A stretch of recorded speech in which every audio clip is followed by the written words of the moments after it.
The company of the prophets said to Elisha, Look, the place where we meet with you is too small for us.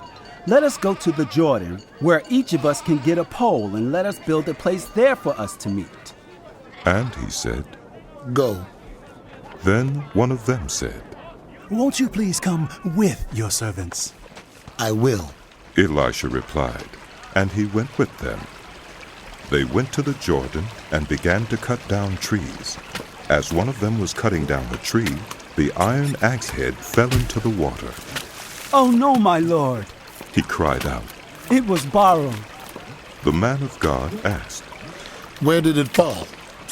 When he showed him the place, Elisha cut a stick and threw it there, and made the iron float. Lift it out. He said. Then the man reached out his hand and took it. Now the king of Aram was at war with Israel. After conferring with his officers, he said, I will set up my camp in such and such a place. The man of God sent word to the king of Israel. Beware of passing that place, because the Arameans are going down there. So the king of Israel checked on the place indicated by the man of God. Time and again Elisha warned the king so that he was on his guard in such places. This enraged the king of Aram.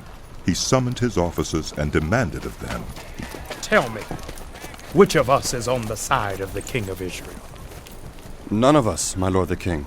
said one of his officers.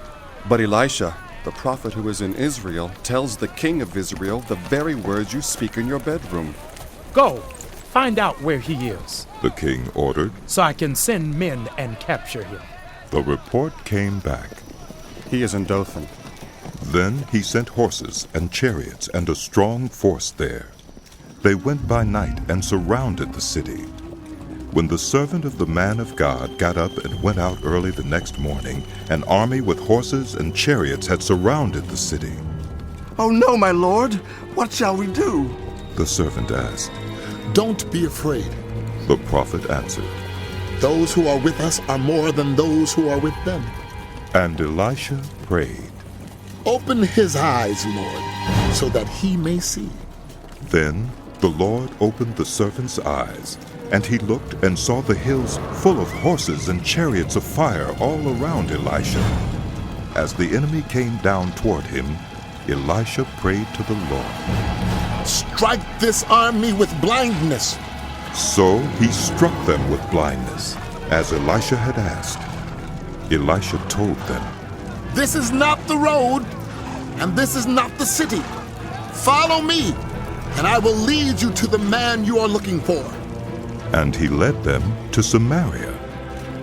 After they entered the city, Elisha said, Lord, open the eyes of these men so they can see. Then the Lord opened their eyes, and they looked, and there they were inside Samaria. When the king of Israel saw them, he asked Elisha, Shall I kill them, my father?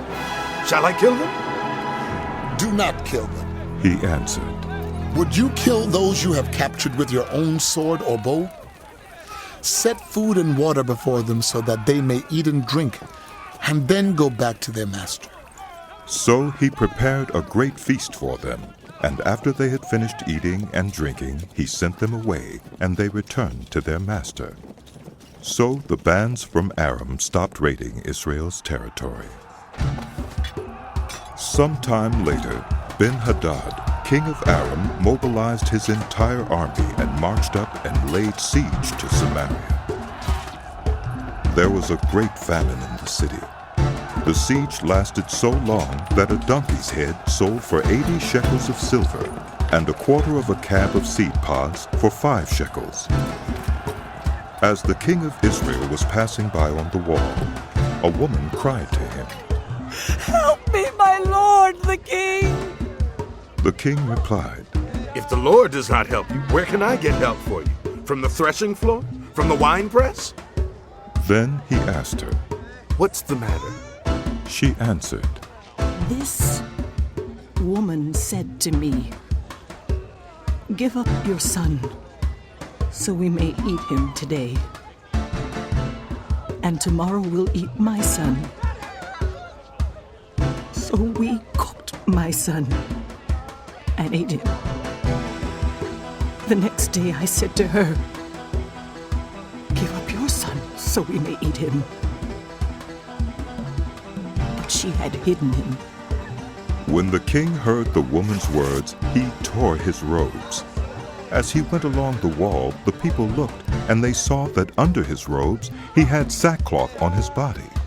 He said, May God deal with me, be it ever so severely, if the head of Elisha, son of Shaphat, remains on his shoulders today.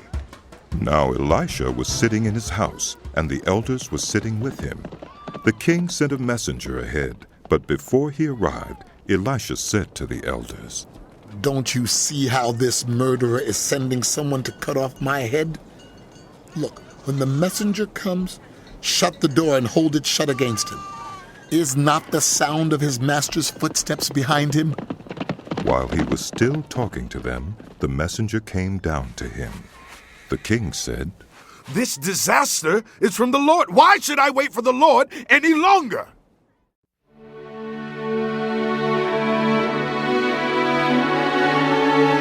The book of 2 Kings continued.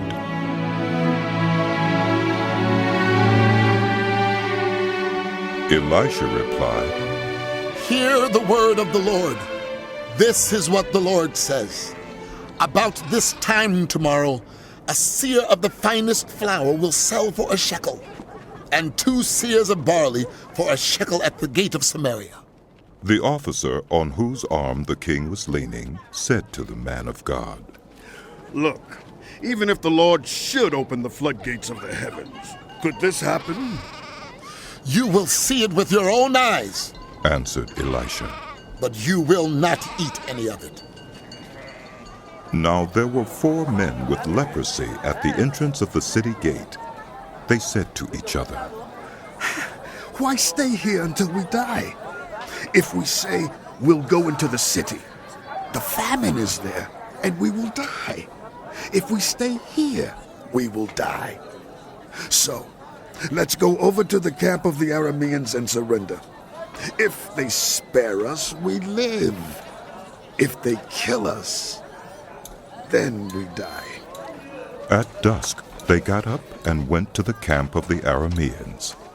When they reached the edge of the camp, no one was there, for the Lord had caused the Arameans to hear the sound of chariots and horses and a great army, so that they said to one another, Look, the king of Israel has hired the Hittite and Egyptian kings to attack us.